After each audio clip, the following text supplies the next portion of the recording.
Recent டைம்ல நான் ஒரு தம்பியை மீட் பண்ணேன். அந்த தம்பி ட்ரீட்மெண்ட்ல இருக்கிறான். 2 மாசம் கை குழந்தையா இருக்கும்போது திடீர்னு வயிறெல்லாம் பெருசாக ஆரம்பிச்சு. டாக்டர்ஸ் டெஸ்ட் பண்ணிட்டு அவனோட கல்லீரல் மண்ணீரல் வீக்கமா இருக்குன்னு கண்டுபிடிக்கிறாங்க. உடனே பிளட் டெஸ்ட் பண்ணி பார்க்கறாங்க. பிளட் டெஸ்ட்ல அவனுக்கு தலசீமியா மேஜர் வியாதியை கண்டுபிடிக்கிறாங்க. இது ஒரு பரம்பரையா வரக்கூடிய வியாதி, ஒரு ஜெனடிக் டிசார்டர்.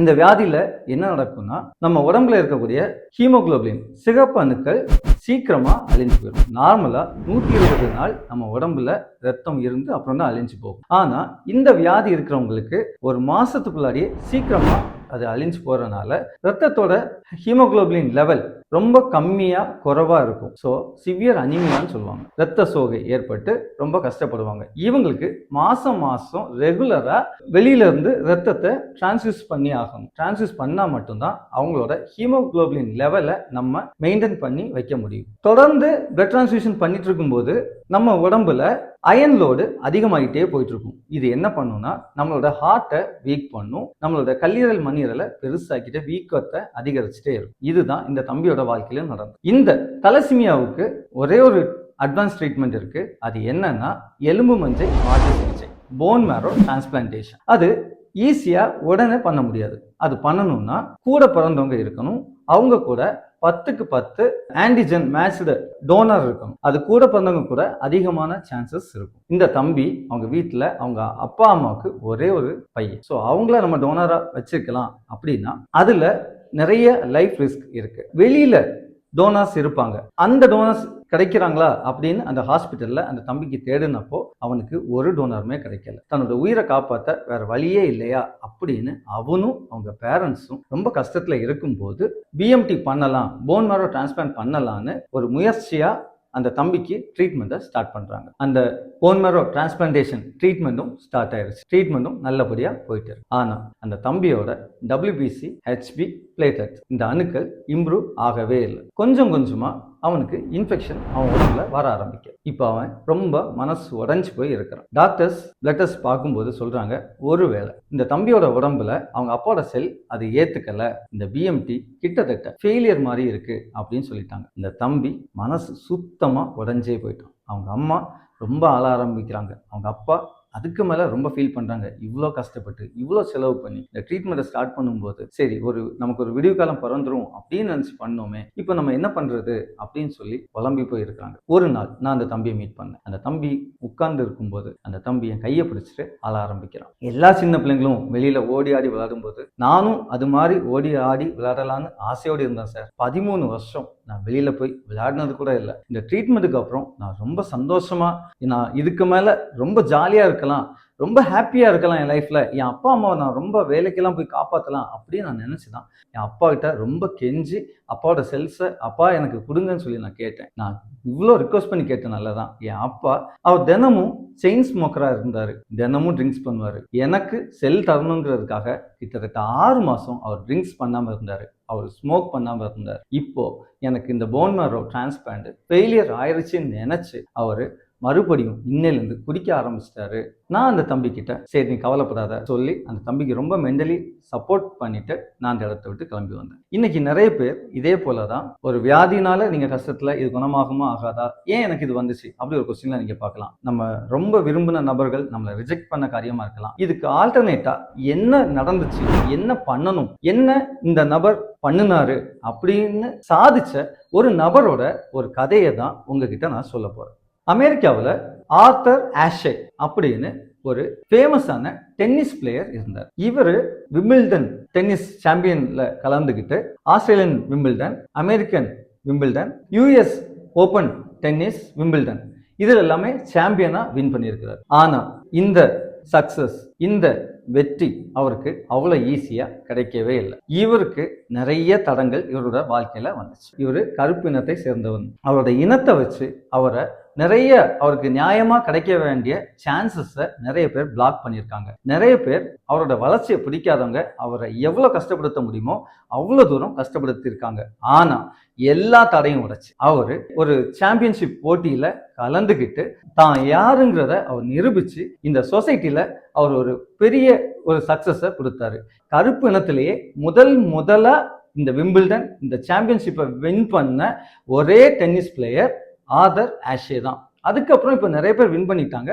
ஆனா ஆர்தர் ஆஷே தான் ஃபர்ஸ்ட் இந்த இனத்தை சேர்ந்த ஒரு நபர் இந்த டென்னிஸ் கோப்பையெல்லாம் வின் பண்ற ரொம்ப ஃபேமஸான நபரா இவரு வெற்றியாளரா இருந்தார். 1983 வருஷம் ஒரு நாள் இவரு விளையாடிட்டு இருக்கும்போது இவருக்கு திடீர்னு நெஞ்சு வலிக்க ஆரம்பிக்குது. ஓடுறாரு, மூச்சு வாங்க ஆரம்பிக்குது. என்ன பண்ணனே தெரியல, தலையெல்லாம் சுத்த ஆரம்பிக்குது, நெஞ்சு ரொம்ப வலிக்குது, அவரால் தாங்கவே முடியல. அப்படியே கிரவுண்ட்ல விழுந்துட்டார். உடனே கூட இருக்கிறவங்க எல்லாமே எல்லா டீமும் சேர்ந்து அவரை ரெஸ்கியூ பண்ணி ஒரு ஹாஸ்பிட்டல் அட்மிட் பண்ணி அவரை செக்அப் பண்றாங்க. ஸோ அந்த இடத்துல அந்த டாக்டர்ஸ் எல்லாமே அவரை செக்அப் பண்ணிட்டு ஆர்தர் ஆஷேக்கு ஃபர்ஸ்ட் டைமா ஹார்ட் அட்டாக் வந்திருக்கு, அவருக்கு மாரடைப்பு வந்திருக்கு அப்படின்னு சொல்லி அவருக்கு ட்ரீட்மெண்ட் பண்ண ஆரம்பிக்கிறாங்க. அவருக்கு சர்ஜரி பண்றாங்க, நிறைய டெஸ்ட் பண்றாங்க, ஆன்ஜியோ பண்றாங்க.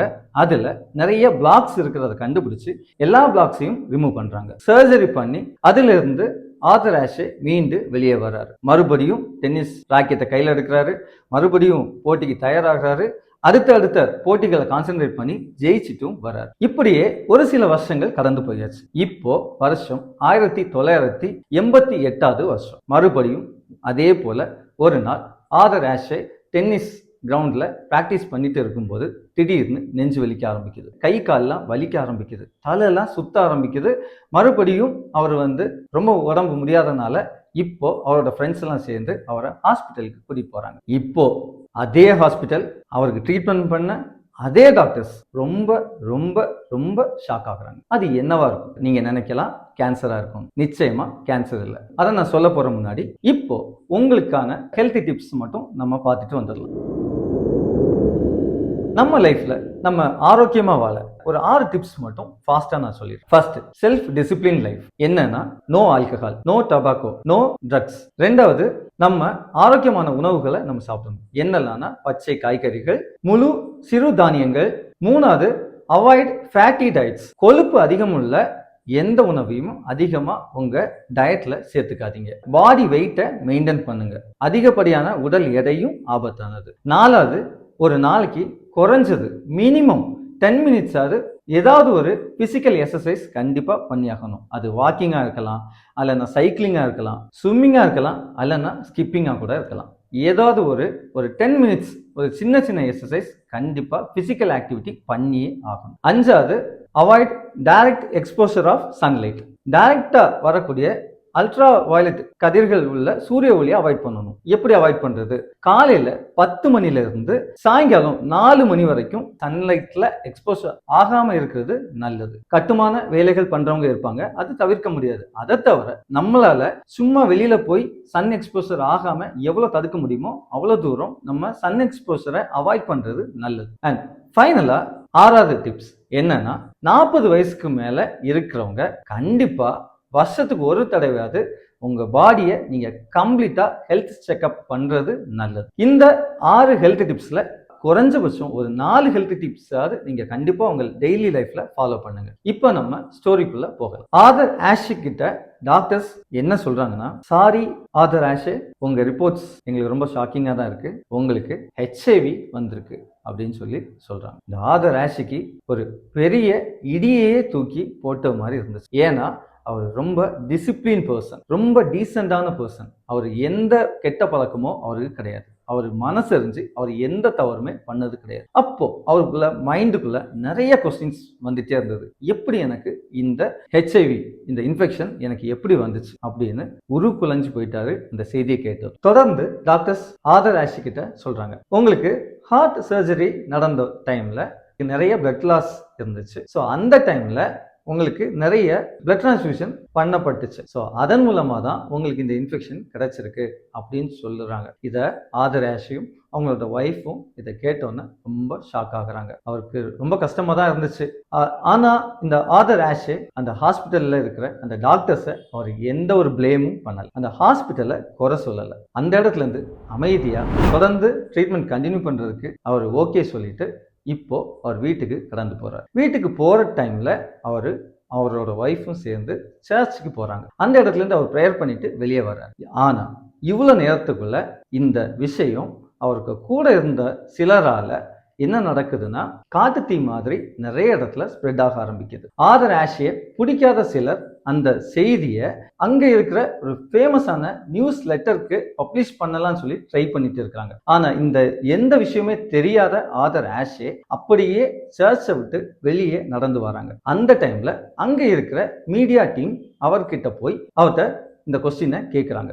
ஆதர் ஆஷே, உங்களுக்கு ஏன் இந்த ஹெச்ஐவி வந்துச்சு? கடவுள் ஏன் இவ்வளோ மோசமான இந்த வியாதியை கொடுக்க உங்களை செலக்ட் பண்ணாரு அப்படின்னு ஒரு கொஸ்டினை இந்த ஆதர் ஆஷே கிட்ட கேட்கிறாங்க. ஒய் ஆதர் ஆஷே யூ அப்படின்னு கேட்கிறாங்க. ஆதர் ஆஷேக்கு கஷ்டமா இருந்தாலும் ரொம்ப ஸ்மைலோடு ஒரு பதில் சொன்னார். அந்த பதில் எனக்கும் ரொம்ப ஆச்சரியமா இருந்தது. ஒய் மீ, ஏன் நான் அப்படின்னு அவர் சொல்லிட்டு அவர் ஒரு விஷயத்த சொல்ல ஆரம்பிக்கிறார். ஒரு வருஷத்துல 50 லட்சம் குழந்தைகள் டென்னிஸ் ராக்கெட்டை எடுத்து டென்னிஸ் விளையாடலான்னு ஆசைப்பட்டு அதை விளையாட ஆரம்பிக்கிறாங்க. ஆனா 5 லட்சம் குழந்தைகள் தான் முறைப்படி டென்னிஸ் விளையாட்டை கற்றுக்கொள்றாங்க. 50,000 குழந்தைகள் முறைப்படி டென்னிஸை பிராக்டிஸ் பண்றாங்க. 5,000 குழந்தைகள் தான் ப்ரொஃபஷனல் டென்னிஸ் பிளேயரா டென்னிஸ் சர்க்கியூட்டுக்குள்ள வராங்க.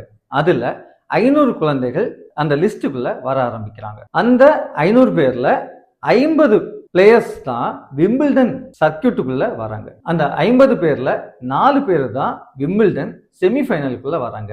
அந்த 4 பேர்ல 2 பேர் தான் ஃபைனலுக்கு வந்து அந்த கிராண்ட்ஸ்லாம் பட்டத்தை வின் பண்றாங்க. அந்த சாம்பியன் என்னோட கையில வரப்போ நான் ஒவ்வொரு முறையும் அதை என் கையில தூக்கி ஏந்துறப்போ எல்லாம், கடவுளே ஏன் எனக்கு இதை கொடுத்தீங்க, ஒய் மீ அப்படின்னு நான் ஒரு நாளும் கேட்டதே இல்லை. நம்ம வாழ்க்கையில ஒவ்வொரு டைமும் நல்ல காரியங்கள் நடக்கும் போதெல்லாம் நம்ம யாரும் கடவுளே ஏன் எனக்கு இது வந்துச்சு, ஏன் எனக்கு இதை கொடுத்தீங்க அப்படின்னு நம்ம கேட்டதும் இல்லை, கேட்க போறதும் இல்லை. அப்படி இருக்கும்போது இந்த கஷ்டம் என் வாழ்க்கையில வரும்போது நான் எதுக்காக ஏன் எனக்கு அப்படின்னு நான் ஏன் கேட்கணும்? இப்போ கூட சர்ச்ல இருந்து நாங்க வெளியே வரப்போ ஒரு பைபிள் வேர்ஸ் என்னை ரொம்பவே கம்ஃபர்ட் பண்ணுச்சு. நான் துன்பத்தின் நடுவில் நடந்தாலும் நீர் என்னை பாதுகாக்கிறீர், உமது வலது கரம் என்னை காப்பாற்றும் அப்படின்னு இந்த வேர்ஸ் என்ன ரொம்பவே கம்ஃபர்ட் பண்ணுச்சு.